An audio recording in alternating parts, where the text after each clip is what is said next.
Now, what sort of response would we see from Hearts after their Edinburgh derby defeat to Hibs midweek? Ian Cathro took his side to face Partick Thistle, who were looking to build on last weekend's win over Hamilton Accies. Commentary comes from Paul Mitchell.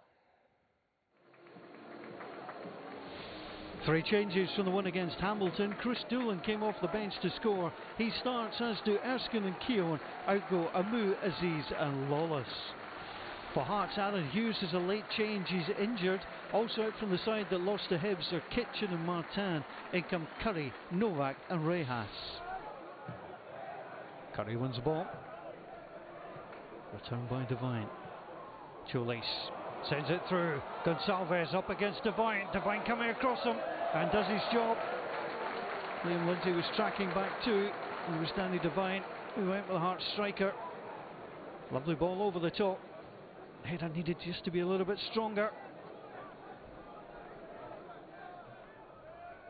They're going to win back-to-back games for the 3rd time this season in the league. Here's Ryan Edwards. Edwards free kick. Plenty of bodies there. So should clear. He's not done so. Barton gets it down onto Doolan. Lovely turn. Lovely finish. Partick Thistle ahead. And he's on a good goal-scoring run of form at the moment. It's Chris Doolan. Clinical in front of goal here. So his header was awful. Barton played it down. Great awareness of where he was. Little electric chip into the corner. And Hearts, the architects of their own downfall here. And you've got to give credit to Chris Doolan. That is a lovely, clever finish. Dumbuya will feed it inside. Barton takes a little deflection. It's offside. Won't count. Chris Doolan there again, but the Hearts back 4 stepping up that time. Just isolating the Thistle player, and it was offside. Dumbuya. Erskine will gather from Doolan. Back onto Doolan. Dumbuya. Thistle missed him when he was out. Little ball deflected into the middle. Doolan comes through. And the save by Jack Hamilton. Very alert with the legs. Took a little wicked deflection off Walker. Doolan was really alert. That's a good stop. Sunshine. It's probably been the brightest thing about Hearts so far. That's a bad miss by Dumbuya. Reyes comes in. That's what you call a recovery tackle. Reyes certainly felt it, but the tackle was clean. Nick Walsh was in good position to see this strong contact with the ball made. Edwards. Thistle looking to add to the lead. Out wide onto Booth. Booth against Struna. Booth, that's a lovely ball. And Doolan with a header. Hamilton with the save. Well, they're getting lots of joy left and right. No wonder Jack Hamilton is frustrated. The defence in front of him not doing a great job.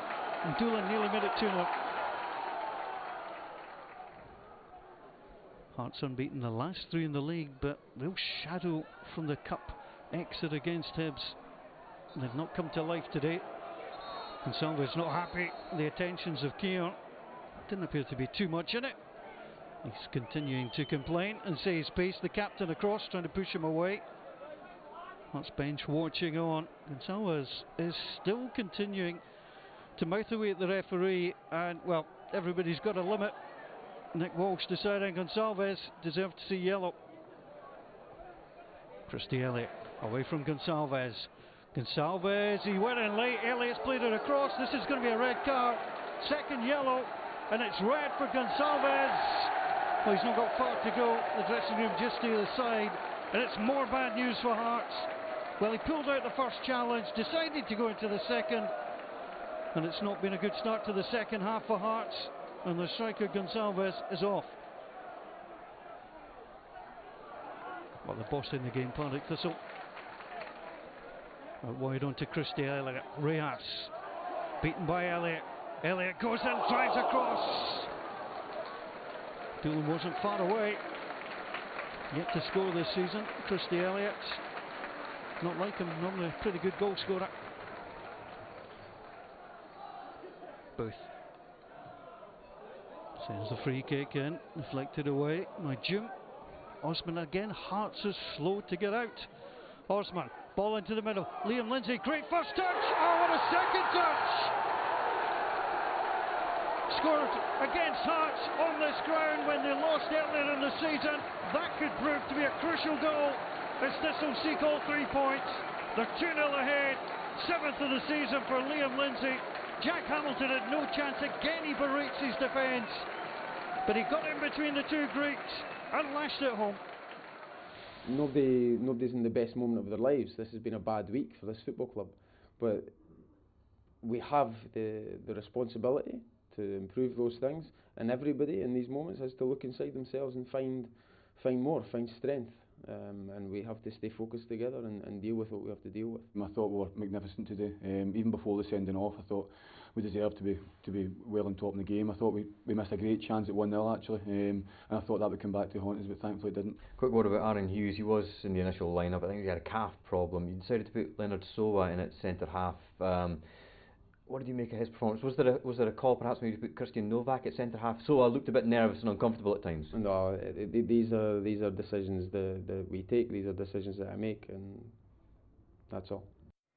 It was a great win for Partick Thistle, but I asked the question there to Ian Cathro about the defensive situation, because there was a hesitancy in the defence all afternoon, Michael. Absolutely no doubt about it, Jonathan. You know, it was a pertinent question. That it's one that I think was a bad decision to be made. Soa is not a comfortable defender. He's an attacking fullback.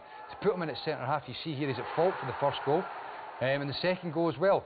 When the ball goes back out wide and it gets delivered into the box, just you watch Soa as he lunges into I don't know what he's doing, misjudges it completely, and fantastic turn and strike from Lindsay. But you're looking at, you know, the situation at Hearts there. Disappointing that Aaron Hughes gets injured, but you've got Novak to step into the defence there. You know, he's the one. He's not comfortable in midfield. He's better in the defence. So is an attacking fullback.